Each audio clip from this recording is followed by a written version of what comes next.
Kali ini Mas harus bantu saya. Satu kali ini aja, Mas. Tidak bisa tidak, Mas. Saya tidak bisa menolong kamu, Rani. Kamu harus mengerti. Pak Dharma itu terlibat kasus korupsi besar-besaran. Bukti-buktinya semua sudah cukup. Tapi Bu Dharma itu istri Pak Dharma, Mas. Dulu dia yang menolong saya ketika saya sudah tidak punya siapa-siapa lagi.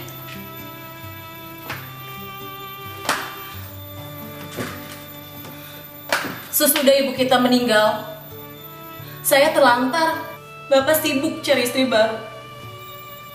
Mas jauh kuliah di Jakarta. Lalu siapa yang menolong saya? Yang menampung saya? Ibu Dharma yang membantu saya, Mas. Itu bukan berarti harus mempertaruhkan kedudukan saya sebagai hakim, Rani. Saya harus menegakkan kebenaran, bersikap adil. Semua berdasarkan hati nurani. Sekarang saatnya Mas harus bersikap adil terhadap Bu Dharma dan Pak Dharma. Tunjukkan hati nurani Mas untuk membalas jasa Bu Dharma. Kalau dulu saya tidak ditampung Bu Dharma, saya sudah mati kelaparan. Mungkin saya sudah jatuh di tangan penjahat, diperkosa, dibunuh, atau mungkin saya dibuang ke kali. Mas memang datang, tapi terlambat.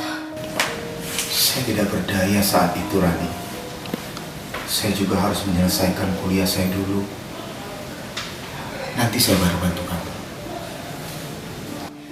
Makanya Mas, tolong saya. Tolong juga keluarganya Pak Dharma. Seperti dulu Bu Dharma menolong saya. Bukti-buktinya meyakinkan sekali. Sudah saya periksa berulang-ulang. Bahkan Bu Dharma, istri Pak Dharma ikut terlibat.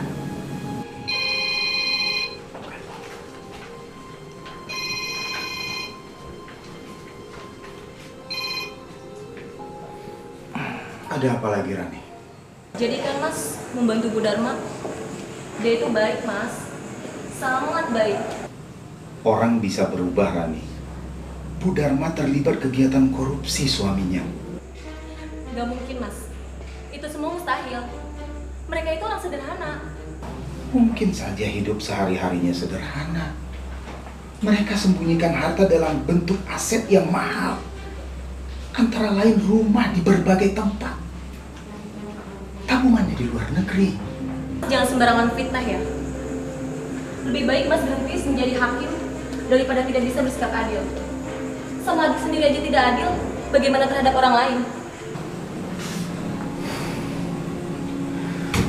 Rani.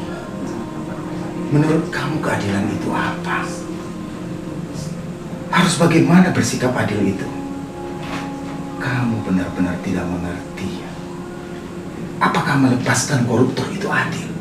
Mas Dharma itu cuma korban fitnah, Rani. Apa kamu tega lihat Mas Dharma masuk penjara? Syukurlah kalau hakimnya Masmu. Dia itu gak punya hati nurani, gak mempan air mata. Benar-benar rasa sayangnya dia terhadap saya saja sudah mati. Tolong Rani, bujuk sekali lagi. Terus bujuk.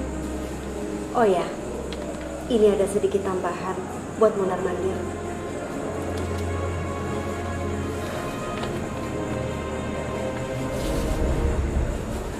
Bu Dharma, ini sertifikat rumah mewah untuk siapa? Tenang Rani, gak apa-apa. Akan saya tambah, asalkan Masmu berjanji untuk membebaskan kami. Kalau dengan air mata tidak mempan, dengan rumah, tanah, dan mobil. Loh, kan saya yang berhutang budi pada Bu Dharma. Kenapa Ibu memberikan ini semua kepada saya dan Mas saya? Bener kan Mas, aku bilang Bu Dharma itu orangnya sangat baik. Dia aja ngasih aku rumah mewah. Ayo Mas, hari Minggu ini kita jalan-jalan. Nanti Mas sama sekeluarga, aku traktir makan-makan di restoran mahal. Oh iya, tahu nggak? Bu Dharma itu mau ngasih aku mobil, rumah mewah, dan tanah. Ternyata hakim bisa jadi kaya ya, Mas. Kamu benar-benar tolol atau tidak mengerti, Rani. Kembalikan itu semua sekarang juga. Kembalikan. Apa?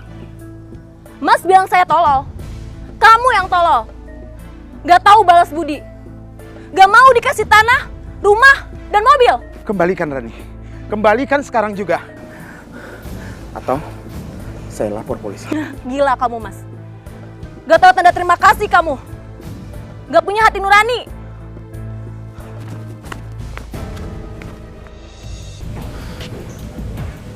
Ternyata banyak hal yang kamu tidak pahami, Rani. Kasihan kamu. Saat remaja tidak dapat kasih sayang ibu. Ibu tiri kita tidak baik. Saya juga terlalu sibuk.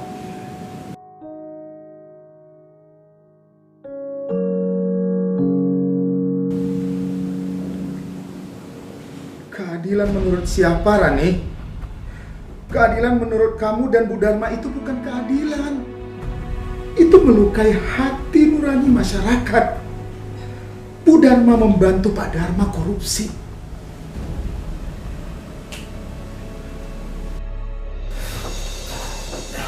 Ada apa ya, Pak? Kenapa ya, Pak?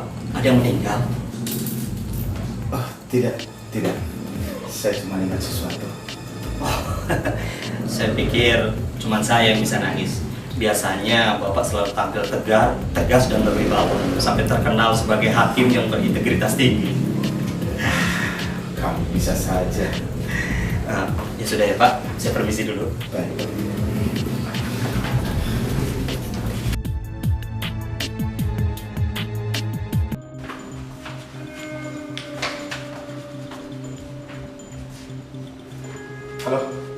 Halo? Ayo angkat. Rani, angkat telepon saya, Rani. Mana ya anak ini?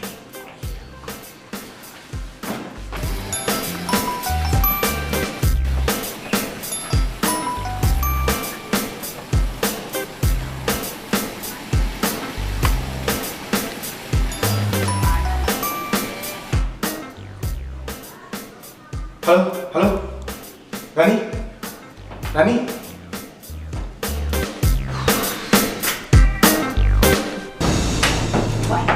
Pak, kenapa, Pak? Sakit?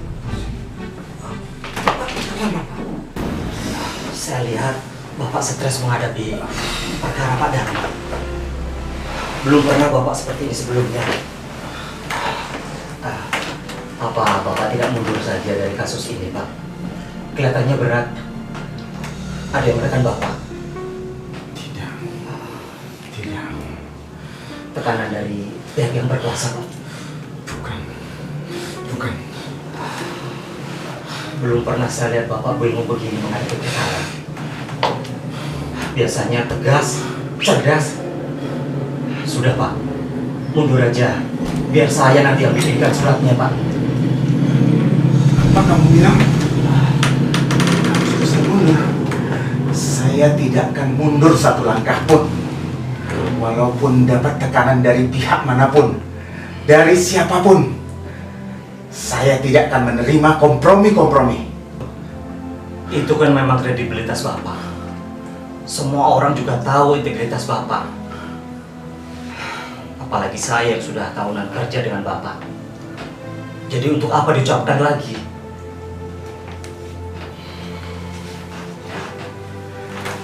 Saya akan mencermati perkara ini dengan secermat-cermatnya dan memberi putusan yang seadil-adilnya tanpa melukai hati masyarakat.